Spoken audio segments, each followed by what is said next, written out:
대학 등록부에 대해서 간단하게 저희 현장에 교육기관의 위원장으로 계시는 운영위원입니다. 운영위원. 네. 아이 저기 한마디 좀 현장 분석 한번 해주세요.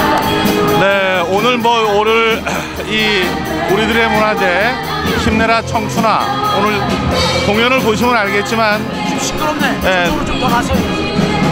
저쪽 현장 얘기 칠때 네. 좀 더.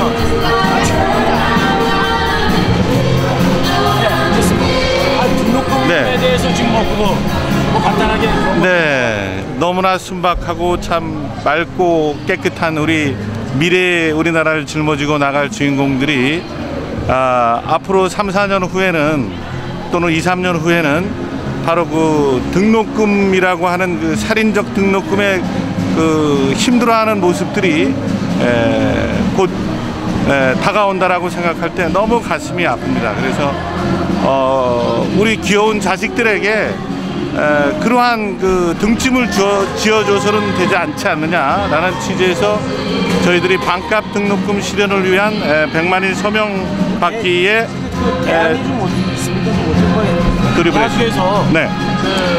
간단합니다. 사실 지금 사립대학 기준으로 보게 되면은 400만 원, 500만 원, 많게는 뭐 예체능대 600만 원, 700만 원까지 폭하는 등록금인데 아이들이 1년을 학교 다니고 1년을 쉬어가지고 아르바이트를 해도 그 등록금을 낼 수 없는 현실이에요. 정말 비극입니다. 배우고 싶은 학생들에게 배울 수 있는 장을 마련해 주는 것이 국가고 학생 빚도 많잖아. 네? 네. 대출. 그러니까 그 등록금을 융자받기 위해서 물론 절이라고 하지만 그 예비 실업자, 예비 그 신용불량자를 양출하는 그런 사태도 있습니다. 대학교 졸업할 때 빚이 기본적으로 2천만 원, 3천만 원 안고서 출발하는 학생들이 나중에 직장에 다니면서 그 빚을 갚아 나갈 때 얼마나 힘들겠습니까? 정말 비극입니다. 뭐 저도 사실 저 다닐 때만 해도 3, 40만 원이었던 저는 60만 원이었어요. 네네. 이건 뭐 어떤 물가 인상이라든가 이런 거에 비해서 터무니없이 비쌉니다.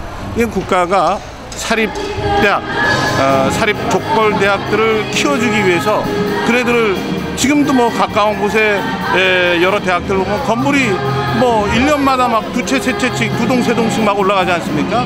그런 것들을 그 살찌고 비대화시키고 경영을 방만하게 하고 그런 것들이 다 학생 등록금이 재원이 됐다면은 너무 안타까운 현실이에요. 그래서 반값 등록금으로도 충분히 학교는 운영되리라고 생각하고 또 방만하게 경영을 하고 있는 대학은 퇴출시켜야 되죠. 거기다가 무작정 우리의 혈세인 세금을 쏟아부을 수는 없는 거 아니겠습니까? 저는 그런 취지에서 오늘 그 학생들이 서명에 많이 동참을 해요. 자기네 지금 대학생들이 아닌데도 불구하고 오늘도 한 300여 명 이렇게 동참을 했는데 불과 이제 미래 자기들의 모습이거든요. 그럼에도 불구하고 얼마나 아이들이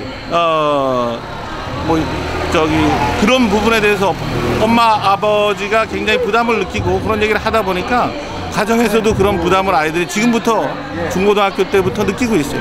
그래서 자신이 앞으로 다가올 대학교에서는 반값 등록금이 실현됐으면 좋겠다 하고서 이렇게 서명하고 이러는 모습 볼 때 기성세대 한 사람으로서 또 부모님의 한 사람으로서 가슴 아픕니다. 너무 가슴 아파요. 이거 국민이 해결해야 됩니다. 또 한나라당 이명박 정부는 사실 이거 선거 공약으로 내세운 거 아닙니까? 그걸 해야지요. 공약입니다. 공약사항이에요. 그러면서 이거 뭐에 밀려갖고인지 자꾸 뭐 현실적으로 뭐 서민부터 장학금 제도 확충 사실 이런 건 눈 가리고 아웅입니다. 그 안 하려는 거예요. 안 하려고 자꾸 피해가고 참.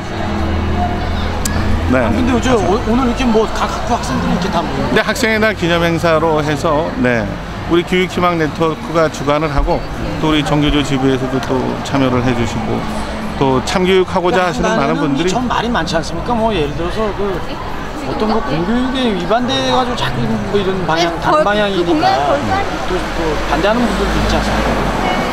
어떤 교육의 철학 뭐 예를 들어서 네. 입시 위주를 또 좋아하시는 분도 있고 그게 장터 현실이고 전뭐 그게 약육강식 적자 생존의 원칙을 정글의 법칙을 희생당한 부모님들의 어떤 보복 사회에 대한 어떤 그 냉혹한 현실을 자기 자식에게는 그런 것들을 물려주고 싶지 않은 거죠. 남이 쓸 수 있는. 근데 결국에는 그렇게 되면 사회가 굉장히 살기 힘들어집니다. 삭막해지고 도와가면서 서로 살아갈 수 있는 그런 사회가 돼야 되는. 네, 한발 양보하는 리더. 누르는 사회. 누르는 사회. 내 친구가 내 경쟁자가 되고 내 친구가 1등하면 나는 안 되고. 네. 이게 아이들 때서부터 자꾸 이렇게 경쟁 위주의 교육을 하다 보니까 삭막해지는 거죠. 네. 근데 교육열도 상당히 강해요. 제천은 그래도 우리가 제천뿐만 아니라 참 우리나라가 교육열이 상당히 강한데 물론 교육열이 강함으로써 얻어지는 국가 경쟁력이라든가 이런 힘이 있죠. 교육이 장래고 미래다. 물론 우리 교육열뿐만 아니라 실질적으로 세계에서 가장 높은 교육 수준을 보이고 있죠. 근데 이제는 그런 것들이 이제 좀 질적으로 좀 안정적으로 좀 다듬어져야 되지 않느냐. 꼭 어떤 영어 단어 하나, 수학 공식 하나 이런 식의 어떤 그 입시 위주의 그런 지식 위주의 교육에서 좀 탈피해가지고 다 각자 나름대로의 개성과 적성에 맞게끔 진로를 예를 들어서 그렇습니다. 꼭 대학을 가서 좋은 대학을 가서 뭐 법관이 되고 뭐가 되고 이거보다는 자신의 적성에 맞는 활로들을 여러 개 열어주면은 그 길을 아이들이 스스로 내 길은 이 길이다라고 찾아갈 수 있게끔 기성세대의 활로를 열어주자. 활로. 마지막으로 이제 이렇게 좋은 데 가시는 어떤 지역에 이제 또 이렇게 어떤 뜻이 좀 있어요. 아 그런 얘기는 하지 않아요. 전 참. 순수하게 하시는 거죠. 그럼 그래서 약간 참 좋은 생각 많이 가진 사람들끼리 많이 좀 만나서 제천도 참 보면 제 고향이고 제가 구대조서부터 뿌리박고 살던 곳이지만 안타까운 부분들이 많이 있습니다. 여기도 좀 변화가 되고 젊은 세대들이 좀 이렇게 성장할 수 있는 토대 이런 것도 좀 마련해 줘야 되는데 이거는 철통막 그릇이에요. 한번 지고 있으면 20년 30년입니다. 제가 뭐 비근한 예를 들어서 아직도 저 옛날 집에 가보면 옛날 충북 도지사 했던 정종택 씨라고 있었습니다. 김정호 의원 뭐 이런 분들이 도지사하고 장관 할 때 그 달력 이렇게 시골에 아마 나눠줬던 달력이 있습니다. 한 장짜리. 그게 이제 집집마다 창호지로 쓰거나 이제 벼른박이 좀 낡고 그러면 그거 갖다 대신 붙이고 그랬는데 저번에 한번 집수리 하다가 그걸 봤어요. 근데 이분들이 지금은 이제 은퇴를 하셨지만 사실 20년 30년 그런 거를 하셨어요.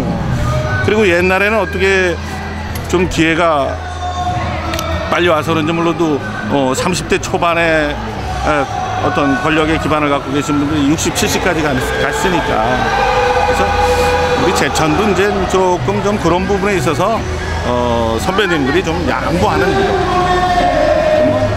전반적인 뭐 대세 그림이죠. 전국적으로 그렇게 되고 있어요. 그렇죠. 양보 안 한다고 해서 우리 젊은 세대들이 또 기죽을 필요는 없습니다. 그 우리 옛날 양보라는 거는 뭔 양보를 얘기하시는 이제 보통 이제 60 도와준다는 얘기 아니죠. 이제 스스로가 어떤 그 대표성을 가지려고 하는 그런 마음을 좀 접고 자보다 역량 있고 젊고 패기 있는 사람들에게 제천에 대한 그림을 좀 그릴 수 있도록 제시를 좀 해보고 네 그런 것들이 필요하죠. 알겠습니다. 현장에서 인터뷰 만나시고 저 제2뉴스 통신입니까? 최 기자 아주 아시면서 이렇게 알겠어요. 이거 공적인 거니까. 네네. 진실한 뉴스. 한번 진실함을 추구하는 뉴스 참. 제천에 나는 꼼수도 한번 만들어도 될 것 같아요. 뭐 지금 준비 중이고 있습니다. 아 그렇습니까? 만평 위주로. 막말까지는 안 가고. 네. 재밌게 만평. 그렇죠. 그런 것들 필요로 합니다.